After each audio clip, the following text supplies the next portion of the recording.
There isn't much time for talking when you're eating at one of David Chang's restaurants. The aromas and delectable flavors demand your full attention. What's made the chef and icon of the Momofuku Empire legendary is just that, his innovation when it comes to creating unique flavors.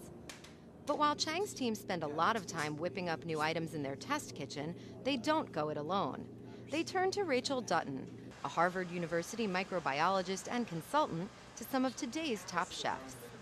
The conversations that we're having with chefs like Dave Chang and Dan Felder at Momofuku, it's more thinking about the processes that are involved in fermented foods. And if you have a basic understanding of the process, you know, what the microbes are doing, what they care about, then you can start to manipulate it in interesting ways. Fermentation in foods usually involves bacteria feeding on sugars and carbohydrates, which forms lactic acids that create and sometimes enhance flavor. Dan Felder runs the Momofuku test kitchen.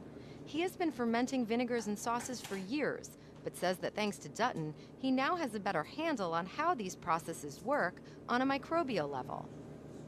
And with that knowledge, he says, comes a new level of deliciousness.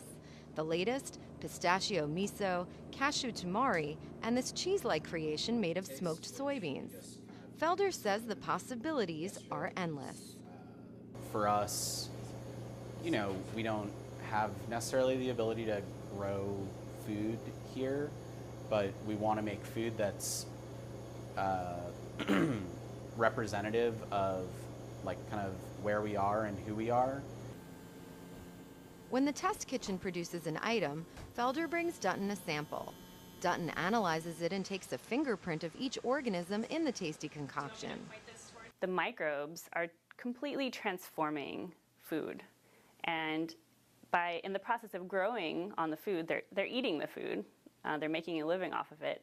And as a product of that, they're producing all of these compounds that we perceive as the interesting aromas and flavors in the different foods. So it's really a very direct relationship. The types of microbes that you have and the types of food they're eating, that is what is giving you the interesting combination of flavors in food. Felder is confident that ultimately, knife skills and microbiology will lead to a perfect combination of taste and aroma. And by the looks of it, science never tasted this good.